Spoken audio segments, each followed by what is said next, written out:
तो फौजा सिंह ने गौर से पाशो का चेहरा पढ़ लिया।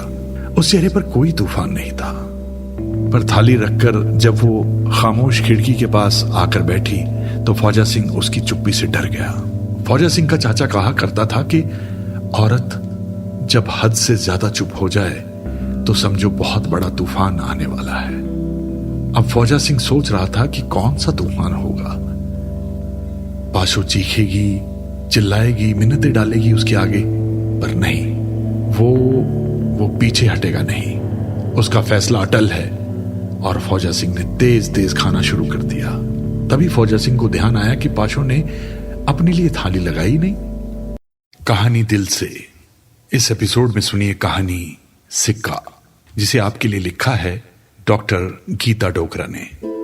ऑफिस पहुंचते ही फौजा सिंह ने पहला काम ये किया कि रोजाना होने वाली मीटिंग को मुलतवी कर दिया। वो एकदम अकेला हो जाना चाहता था। उसका मन चाह रहा था कि वो अपने आप से बातें करे। उसने अपने कमरे का दरवाजा अंदर से बंद कर लिया, फिर उसने खिड़कियां बंद की और पर्दे को फैला दिया। जब उसे इत्मीनान हो गया कि अब उसे कोई नहीं देख सकता तो वो अपनी कुर्सी से सिर टिकाकर बैठ गया। चाहता तो था कि दिमाग को कुछ पल आराम मिले, पर उसके भीतर एक द्वंद चल रहा था। रह रहकर उसे अपने पर भी गुस्सा आ रहा था। जब भी उसे गुस्सा आता था तो उसके कानों से अजीब सी शाय शाय की आवाजें उठती। वो कभी कानों में उंगलियां डालता, फिर निकाल देता। उसकी इस आदत को सिर्फ वही जानता था। हाँ, बचपन में निहाल को उसकी आदत मालूम थी। निहाल उसकी बुआ का लड़का था। छुट्टियों में अक्सर अमृतसर ननिहाल आता तो खेलते या उठते बैठते फौजा सिंह से उसका झगड़ा हो जाता। दोनों हम उम्र थे। झगड़ा पड़ते और फौजा सिंह गुस्से में आता और अक्सर स्वयं को काबू करने के लिए कानों में उंगलियां डाल लेता। तब निहाल उसकी स्थिति समझते आडुई ओए आडुई कहकर चढ़ाता भाग जाता। फिर फौजा सिंह निहाल से बचता फिरता। निहाल तगड़ा जवान था। फौजा सिंह उसके हाथों अक्सर पिट जाता था। अब तो निहाल लंदन चला गया है, पर फौजा सिंह के मन से कभी उतरा ही नहीं। उसे अब भी जब भी गुस्सा आता है वो याद आ जाता है। ओह, उसने एकाएक सर थाम लिया। सोचना तो उसने पाशो के बारे में था, पर निहाल बीच में कहां से आ गया। कई दिनों से वो पाशो के साथ लुका छिपी खेल रहा था। अंदर आती है तो वो बाहर चला जाता है। रात पड़े तब तक घर पहुंचता है। पाशो दिन भर के काम काज में थक कर जब लेट जाती है, मुंह अंधेरे वो सैर को निकल जाता है, लंबी सैर को। कभी कंपनी बाग जाकर ठंडी खुही पर बैठ जाता है, कभी यूं ही लॉरेंस रोड की चक्कर काटता उस समय घर पहुंचता है जब दफ्तर का समय लगभग हो चुका होता है। जल्दी जल्दी नहाने से फारिग हो दौड़ पड़ता था ऑफिस की तरफ। पाशो तो वैसे ही इन दिनों खुश है। सो वो फौजा सिंह के इस व्यवहार से चकित जरूर है, पर दुखी नहीं है, क्योंकि फौजा सिंह के मन के भीतर कौन सी लड़ाई चल रही है वो नहीं जानती है। तो क्या करे वो? पाशो को कैसे समझाए कि उसे ये बच्चा नहीं चाहिए?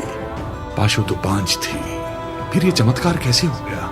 वो बुदबुदाया, प्रीत तो मारा गया ना। पाशो तो लग जाएगी अपने पेट के जने बच्चे के साथ। तो प्रीत, उसे रोलने के वास्ते नहीं लाया मैं पाशो को। उसे इस बच्चे से निजात दिलानी ही पड़ेगी। बस हम तीन रहेंगे, मैं यानी फौजा सिंह, प्रीत और पाशो। बस वो निहाल को भी नहीं बताएगा। वैसे भी अब निहाल के हाथों हर बार पिटा था फौजा सिंह, और पाशो को भी तो निहाल ने उसकी जिंदगी में धकेला था। वो तो प्रीत के साथ ही खुश था। उसे निहाल ने ही दूसरी शादी के लिए उकसाया था। औरत के बिना घर भूतनी का डेरा होता है। फौजा सिंह, फिर तेरा आगे पीछे है कौन? करतार सिंह कहने को तो तेरा भाई है, लेकिन उसने कभी खबर ली है तेरी या प्रीत की? दुख सुख तो चलता ही है जिंदगी में, पर चाय पानी पूछने वाला भी तो कोई होना चाहिए। नहीं निहाले, नई वाली आएगी तो प्रीत को कहां अच्छा समझेगी। कल को उसके बाल बच्चा हो गया तो प्रीत की दुनिया तो उजड़ ही जाएगी ना। मैं ये रिस्क नहीं ले सकता भाई, ना, बिल्कुल नहीं। प्रीत को तो उसकी सगी मां, जिसने अपने पेट से जन्म दिया, वो छोड़कर चली गई दूसरे के साथ। रहा ना आड़ू काड़ू।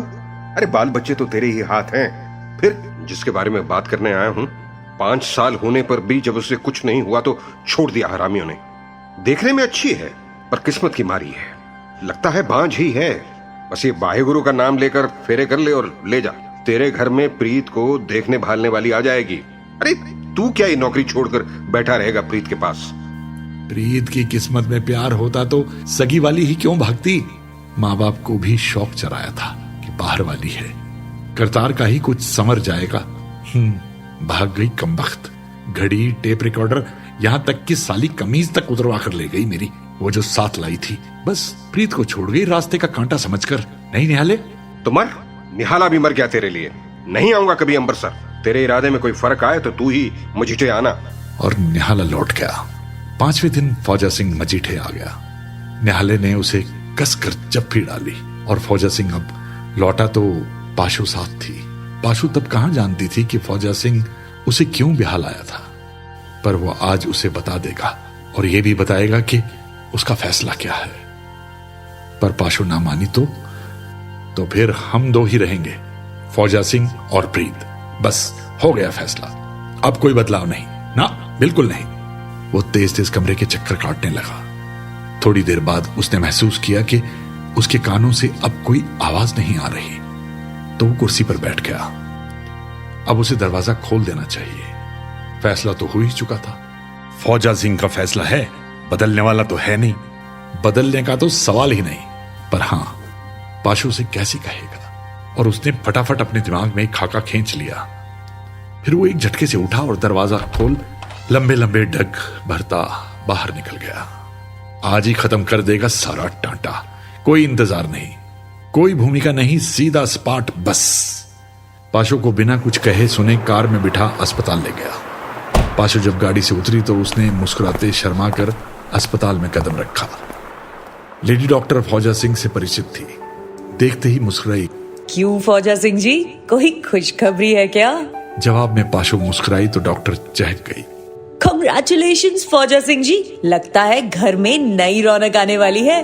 उसने पाशु को लेट जाने का संकेत किया तो फौजा सिंह के चेहरे पर रंग उड़ गया। प्रीत को नया साथी मिल गया तो वो कितना खुश होगा। लेडी डॉक्टर सचमुच खुश थी। पर फौजा सिंह, तेरी तो यही तई फिर जाएगी, वो बुदबुदाया। तभी डॉक्टर ने एक स्लिप लिखकर फौजा सिंह की ओर बढ़ा दी। लीजिए, लेबोरेटरी में इनका टेस्ट करवाइए। मैं कुछ कहना चाहता था।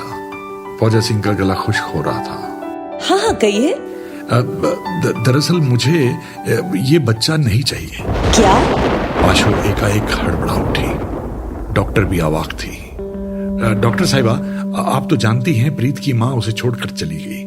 मैं प्रीत के लिए ही जी रहा हूं, बस प्रीत और कुछ नहीं। मैं नहीं चाहता पाशु अपने बच्चे में उलझ जाए और मेरा प्रीत। पाशु को लगा वो गश खाकर गिर पड़ेगी। उसकी मुट्ठियां भींच गई। कितने निर्दयी हो। मेरी जिंदगी में बड़ी मुश्किल से फूल खिला है। नहीं नहीं डॉक्टर साहिबा। फौजा सिंह जी, आप इन्हें ले जाओ। अगले हफ्ते आप अकेले आना। वैसे अभी हमारे पास वक्त है, सोच लीजिए आप। डॉक्टर ने पाशु के मन की हालत भी पढ़ ली थी। फौजा सिंह पाशु को लेकर लौट आया। पाशु ने न गुस्सा दिखाया न रोई, बस गुमसुम सी बैठी रही। रात को उसने फौजा सिंह के आगे खाने की थाली रख दी तो फौजा सिंह ने गौर से पाशु का चेहरा पढ़ लिया। उस चेहरे पर कोई तूफान नहीं था। पर थाली रखकर जब वो खामोश खिड़की के पास आकर बैठी तो फौजा सिंह उसकी चुप्पी से डर गया। फौजा सिंह का चाचा कहा करता था कि औरत जब हद से ज्यादा चुप हो जाए तो समझो बहुत बड़ा तूफान आने वाला है। अब फौजा सिंह सोच रहा था कि कौन सा तूफान होगा। पाशु चीखेगी, चिल्लाएगी, मिन्नतें डालेगी उसके आगे, पर नहीं, वो पीछे हटेगा नहीं। उसका फैसला अटल है। और फौजा सिंह ने तेज तेज खाना शुरू कर दिया। तभी फौजा सिंह को ध्यान आया कि पाशु ने अपने लिए थाली लगाई नहीं। तुम्हारा खाना? पाशु चुप थी। मैं कुछ पूछ रहा था ना। इस बार वो गुर्राने लगा। मन होगा तो खा लूंगी, अभी मन नहीं। पाशु ने सहज ही जवाब दिया।